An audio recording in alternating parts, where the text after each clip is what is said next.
legendary New Mexico, in partnership with TLC Plumbing, Heating, and Cooling.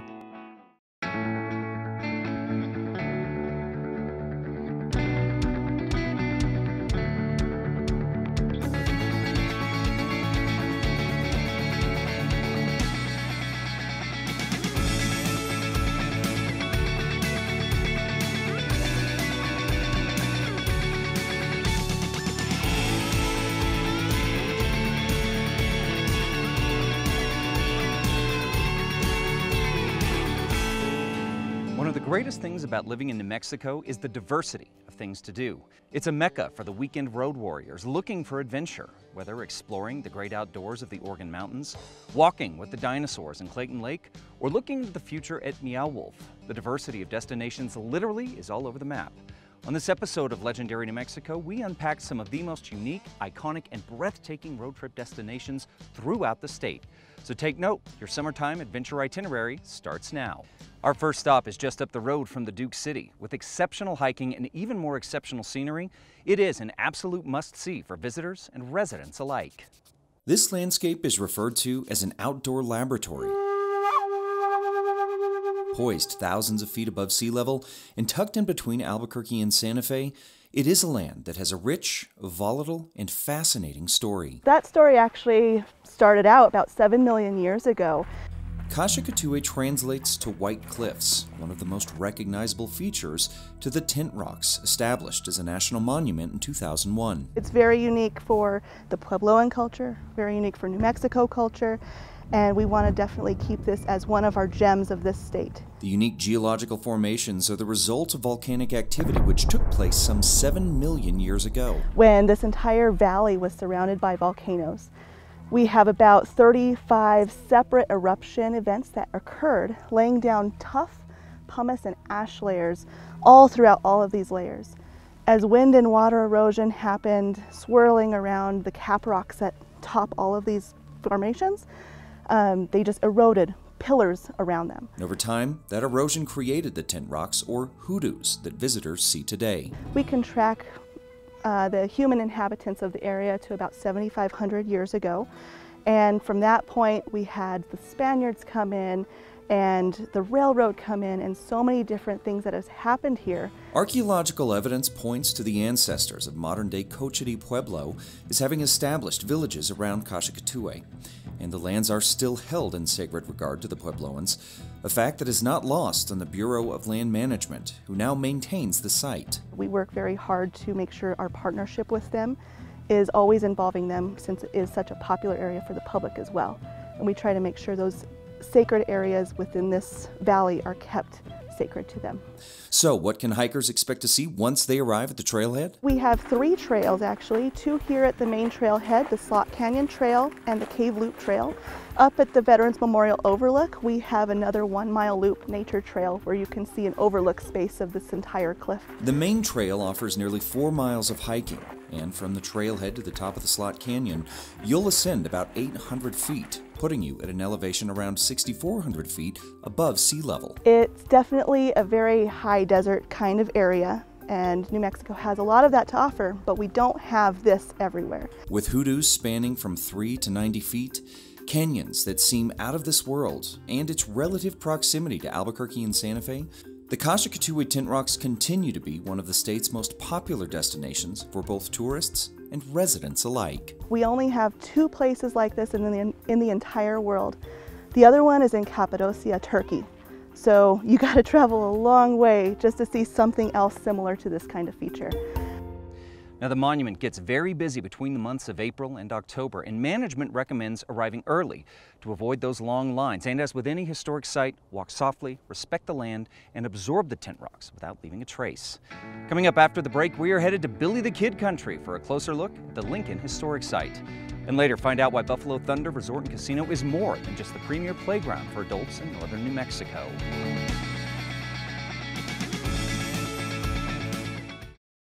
Outside of the Roswell incident, Billy the Kid is arguably the most famous story to come out of New Mexico. And even though his young life came to an end more than 130 years ago, his controversial legacy lives on in the quiet streets of one small town. There was a small exchange of gunfire between the regulators and the remaining deputies who had taken refuge in other houses around the town. One of the regulators, at least, we're not entirely sure who, most likely Jim French, was shot in the leg. On the dusty streets of Lincoln in the spring of 1878, Billy the Kid, along with members of the Regulators gang, ambushed Sheriff William Brady. He hit Brady multiple times, upwards of a dozen times, so he was clearly the primary target. They also hit and killed another one of his deputies, George Hinman, shot him in the neck.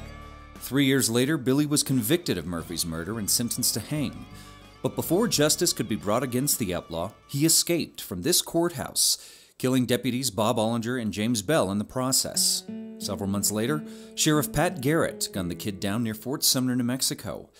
However, it was just the beginning of a legend that has endured decades of controversy and celebration. Billy the Kid, for instance, he was not a well-known figure until almost, really a year before his death.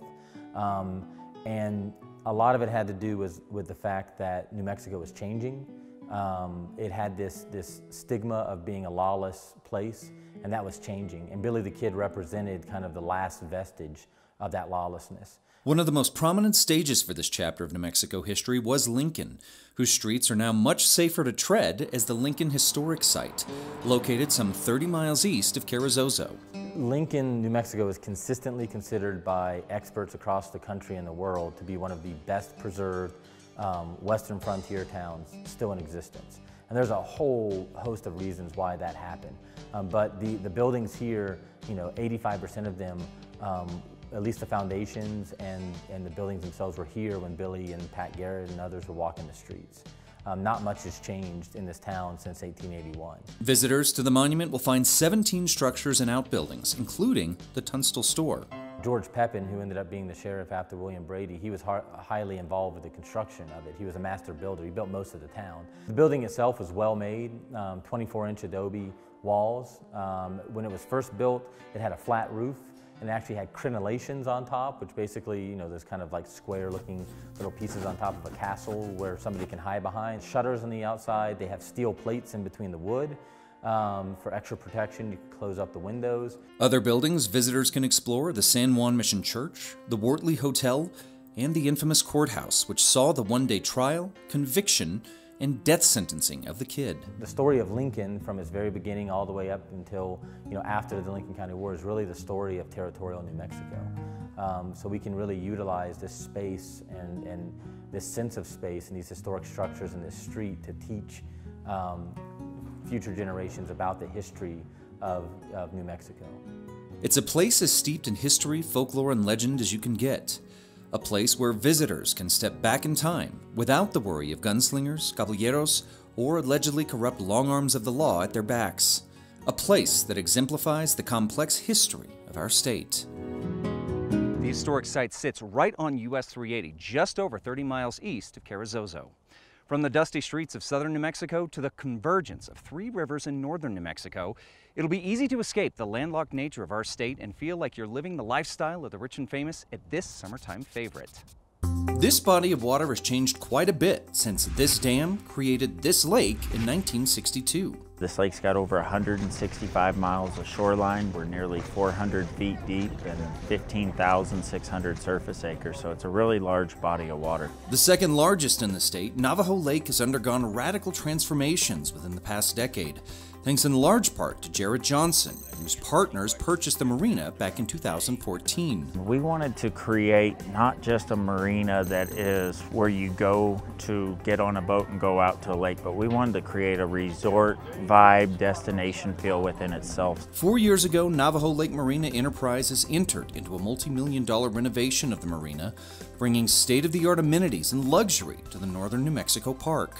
What we're standing on today is over half an acre of floating platforms, weighs just over 1 million pounds, and we're over 100 feet of water right now. But the construction of the marina was just the tip of the iceberg in renovating the family appeal to Navajo Lake. We've got rental options ranging from jet skis to 48-foot houseboats that go up the lake that sleeps 10 people. You can take it anywhere on the lake. And we've got these 42-foot aqua lodges. They're a little larger than a tiny house, but it's totally different than any boat you've seen before. We have kayak, paddleboard, aqua cycle, hydro bikes, bumper boats out here. And for those dreaming of boat ownership, the marina has the next best thing. We have a Freedom Boat Club location, so there's over 175 locations throughout the world. Instead of going out and spending a ton of money on a new boat and then having maintenance, winterizing, all the upkeep that comes with the boat, we've got a club that's similar to a vacation club, and that gives them unlimited access to a fleet of newer premium boats. Every 3 years we recycle those boats and get new boats. And it's all designed to bring New Mexicans and visitors alike back to nature, more important than ever in our digital age. There's so many things to compete against today, whether it's Wi-Fi, other sport activities and everything. So what we wanted to do is bring people out, give them the chance to go bumper boating, kayaking, paddle boarding, and then someday those same people will come back, rent a boat, join Freedom Boat Club, and then own their own boat someday. Navajo Lake Marina offers an all-day fun pass for families who want to fit in all of the aquatic attractions in their day at the lake, all for a very reasonable price. Stay with us. After the break, we are checking into Central New Mexico's premier resort and casino and learning more about its impact on Santa Fe County. And later, it was home to the largest buildings in North America for centuries. Find out why the ruins of Chaco Canyon are regarded as the most important archaeological site in the Southwest. If camping and roughing it in the great outdoors aren't your thing, you'll be hard-pressed to find a more luxurious and comprehensive destination for fun and entertainment than this iconic resort in Pojoaque. It's known for its flashy commercials. It's Santa Fe's place to play. It's... Yet there's much more than meets the average eye at Buffalo Thunder Resort and Casino. The location was picked when Toa Golf Course was built first. As soon as that was built and completed, Governor Jacob, on the tour of the golf course, stopped at the very top of the golf course, looked down and saw the valley here below from the golf course, and said, that's where we're going to build a resort, which is Buffalo Thunder Resort. Calling the foothills of the Sangre de Cristo Mountains home, Buffalo Thunder opened its doors to the public in late summer of 2008. It's easy to spot from State Road 84 to 85 North, a dominant Puebloan design greeting guests as they arrive. The joining of working together with Hilton not just helps tourism to thrive within the area, but it also helps give more culture and understanding of what Indian gaming is and what the culture has to offer within the Pueblo of Pojoaque with this facility. The four-star resort features 395 rooms, a luxury 16,000-foot spa, 70,000 square foot casino, and family-friendly features throughout the 5-story campus. We offer the arcade, we offer the outdoor pool, the indoor pool, beautiful butterfly spring walking path. We have a dog park out back, tennis court, 2 tennis courts back there. You can actually take a couple of tennis rackets from the front, some balls, we help you out with that. We have a beautiful golf course, a total of 32-hole golf course. Yet the highly successful enterprise that employs nearly 900 New Mexicans is more than just gaming, relaxation, and entertainment. Throughout the property, guests are treated to native artwork created by icons of New Mexico, such as Roxanne Swinsel and Rose B. Simpson, a mother and daughter duo of artists from the Santa Clara Pueblo. Has a lot of different aspects from the exterior, from the rock, the statues, the drive-in with the nichos. The design is Pueblo, culture, and a little bit of Spanish. And the Hilton Resort and Partnering Casino also give back to Santa Fe County residents and nonprofits in a big way, hosting a prom dress drive for the high school in Pojoaque, an Easter basket giveaway. And we show up and give a lot of the kids that are in the St. Vincent's program a surprising Easter egg basket and kind of give back to that as a community. And organizations like Toys for Tots and the Santa Fe Food Depot, just to name a few. Come in, you bring in a couple of canned goods, and we give you free play. We try to drive a lot to the community and be community supportive of our neighbors and understanding that, one, we support each other at the end of the day. You know, we come across each other as not just neighbors, but family at the end of the day. It's a family feel that extends into the staff, whether at the front desk, the fine dining of the Red Sage, or any of the other countless amenities.